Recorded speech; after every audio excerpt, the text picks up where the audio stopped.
tous, bienvenue sur vaincrelapage-blanche.com, le site sur lequel je vous parle d'écriture. Comme tous les jours, je vous retrouve pour ce défi, une vidéo par jour pendant un mois. Vous me questionnez dans les commentaires ou dans les emails dans le domaine de l'écriture, vous m'expliquez votre problématique, vos difficultés, et je vous réponds ici en vidéo dans le but de vous aider du mieux que je le peux. Aujourd'hui, nous allons répondre à la question de suspense. Delphine, qui m'a envoyé un mail et qui me dit « Bonjour Thibaut, bonjour Delphine.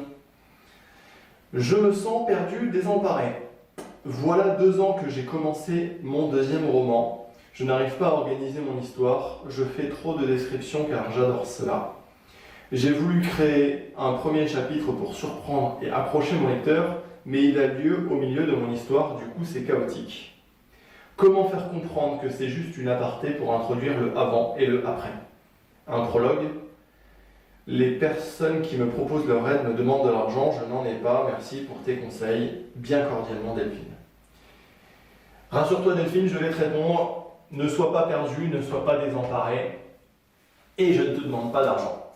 2 ans pour écrire, quand tu dis 2 ans, oui c'est ça, 2 ans pour écrire ton 2e roman, effectivement il y a un blocage. 2 ans c'est que tu es bloqué, peut-être par ce truc-là, et si je peux te débloquer, je vais le faire avec plaisir.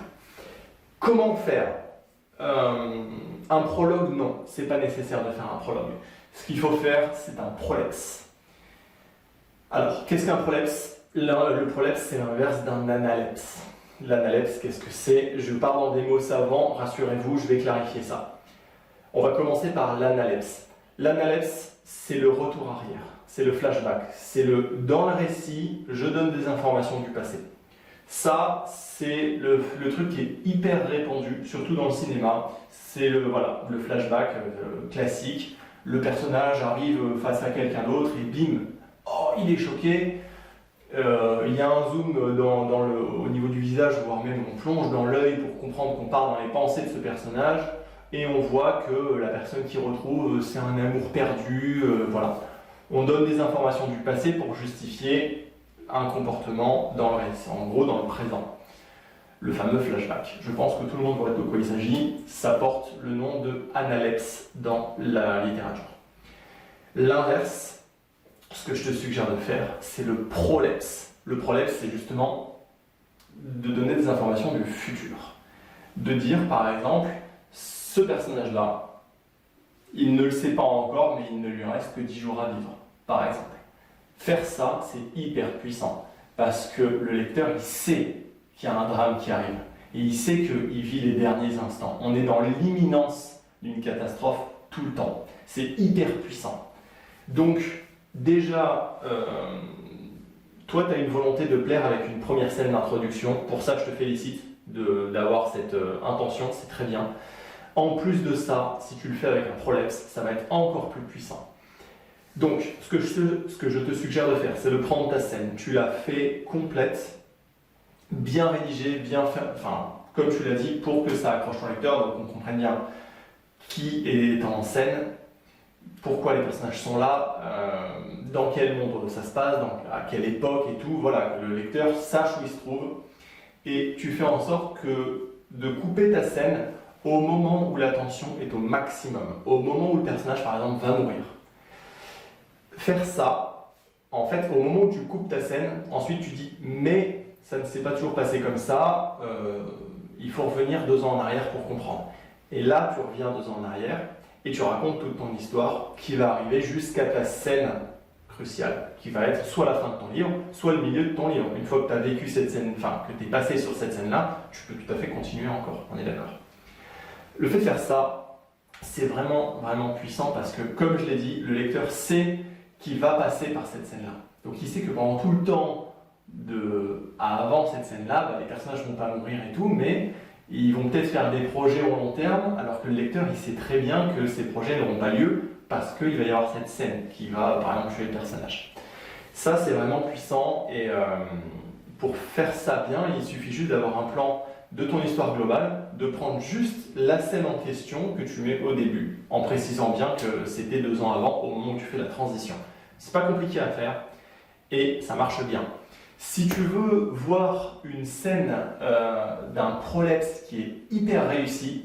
C'est une intro d'un jeu vidéo que je recommande, même si on n'est pas branché jeu vidéo, vraiment ça vaut le coup d'aller voir. Le jeu en question c'est God of War. God of War, God of War, Dieu de la guerre. Vous avez vu mon accent anglais qui déchire. C'est un jeu sur PlayStation 2 pour ceux qui connaissent, où on a un personnage qui s'appelle Kratos. En fait, au début du jeu, donc l'équivalent du début d'un roman, au moment où on appuie sur Start pour lancer la partie, le personnage est donc face caméra et il annonce « Les dieux de l'Olympe t'ont abandonné, il n'y a plus d'espoir ». Et il se jette du haut d'une falaise pour aller s'exploser dans les récifs. Donc il se donne la mort. Cette scène-là, elle est puissante parce qu'en fait, pendant tout le long de sa chute, donc il tombe pendant 15-20 secondes, hein, c'est une belle chute. Hein. Pendant toute sa chute libre, il y a la voix off qui reprend Kratos souffre maintenant depuis 10 ans de cauchemars, 10 ans de tourments ininterrompus. La mort va enfin pouvoir le libérer. Et au moment où il va toucher les récifs, écran noir, avec la voix off qui enchaîne en disant « Mais ça ne s'est pas toujours passé comme ça ». Et là, on a un fameux 3 semaines plus tôt, et on a ce personnage en action devant une bataille qui s'annonce. Et ce personnage-là, voilà, il se lance dans la bataille, et on sait du coup, tout le long où on joue le jeu et tout le long où on a les aventures de ce personnage, ben on sait qu'on va se retrouver au moment, enfin ça va être justement la fin de l'histoire, au moment où il va abandonner pour se donner la mort. Alors on est dans une tragédie grecque, hein, pas besoin de faire quelque chose d'aussi dramatique, mais quand même, le fait de faire ça, c'est vachement fort. Donc voilà, j'espère que c'est clair pour toi ce système de analepse et prolepse. Analepse pour le passé, prolepse pour le futur. J'espère que c'était utile. N'hésite pas à me le dire. J'espère que c'est clair pour tout le monde et que ça vous aide. Encore une fois, je vous retrouve demain pour la vidéo suivante. N'hésitez pas à me poser toutes vos questions. Je vous réponds ici en vidéo.